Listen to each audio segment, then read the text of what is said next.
Welcome back everyone to Pontos, Fathom Hobbies. This is our unboxing miniature review video for A Song of Ice and Fire tabletop miniature games Tully Cavaliers. These are for House Tully. They probably get played with House Stark. It says Tully Cavaliers, heavily armed, heavily armored, and with all the speed that the cavalry commands. House Tully's Cavaliers are renowned for their devastating charges that can shatter even the toughest enemy. Even the toughest enemy line.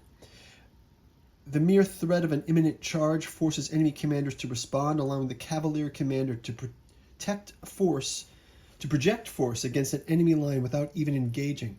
While not meant for a sustained melee, Cavaliers are quite capable of disengaging and regrouping, ready for another charge. Care must be taken not to leave them unsupported behind enemy lines, lest they be encircled and taken down, but a wise commander will have troops at the ready to exploit the chaos Cavaliers leave in their wake. This requires 4 miniatures, unit card, and movement tray. So yeah, we'll just take a look at the minis. I'd like to get these painted up. Let's kind of get this out on the tabletop, and let's see what we've got here. We've got a single tray. We've got the House Tully Cavaliers card. Again, I like the box art with this gray, blue, kind of color, bluish gray, a muted red, and a white. Nice color palette. This one says heavily armed and armored with all that speed. This is the same thing we just read. Okay, so it says these have a for the two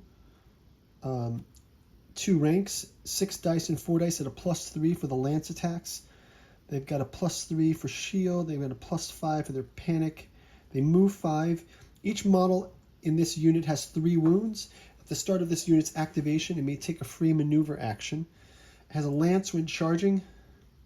Attack rolls +3 dice and gains critical blow and sundering. And they also have embolden. Within short ranges to this unit, other friendly units gain +1 to morale. This is sort of that Cavalier embolden effect. Let's take a look at the actual minis here. I'm looking forward to getting these painted. I like to do the unboxing of these because it really is a chance to highlight the miniatures before they get painted. I mean, once they're painted, right? So this is a way. Now look at this. Look at the banner on this. This is fantastic.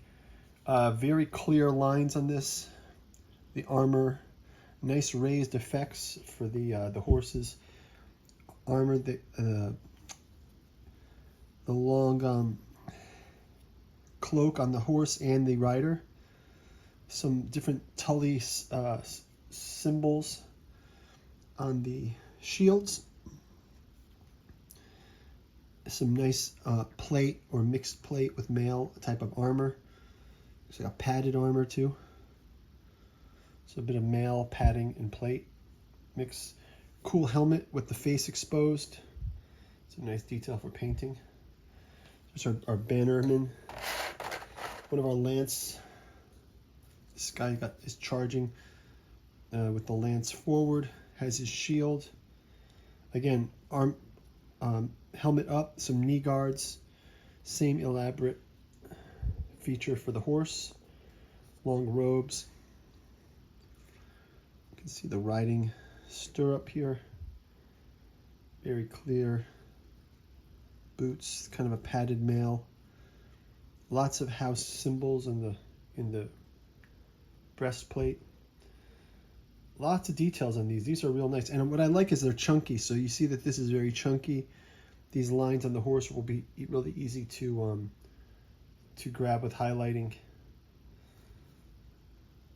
Yeah, something cool about this. You can see the cloak action here, the belt from the saddle. Very nice. Miniature number 2, another miniature, this one with the lance pointed down, like getting ready to charge, and the helmet is also down. So this is going into a full run. So this is right before charging. He's got his lance down. He hasn't raised his lance, but he's lowered his shield. And he's got looks like his long sword here as well. Shield with the double lines here. We're going to look at some other art. If you check out the box art for these, this This is one of these art knights here. Oh, that's the Bannerman. You can see the color scheme is quite nice, right?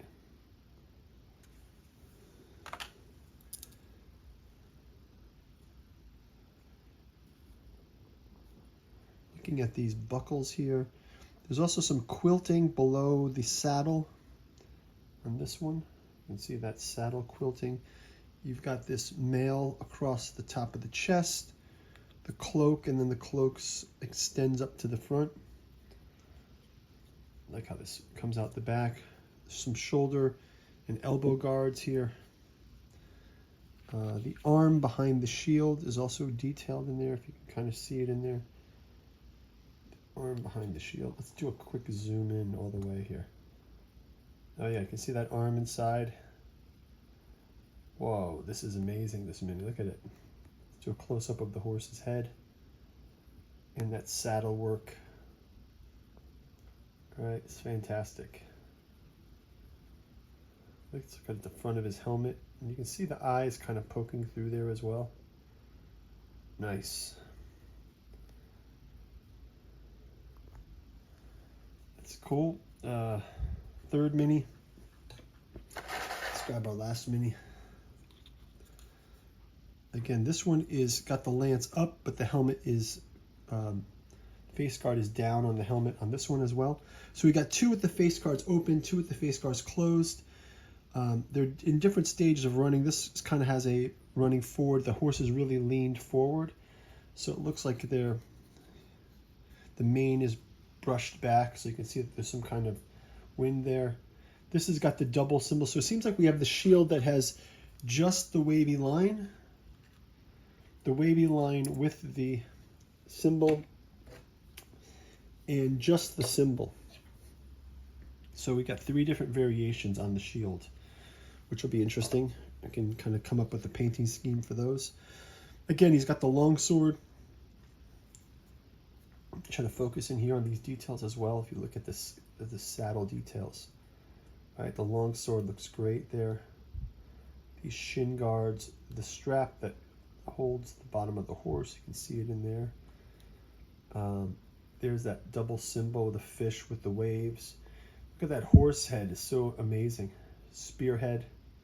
And then when we look at the knight's helmet, you can see the eyes. Some great details in the helm as well. And the details of the lance. Also the way the cloaks work. You got two different cloaks. We'll probably do these with different colors, right? One cloak for the horse, another one for the rider. That will stand out. And we've got that palette that we can work with the red, I'm going to say blue-gray.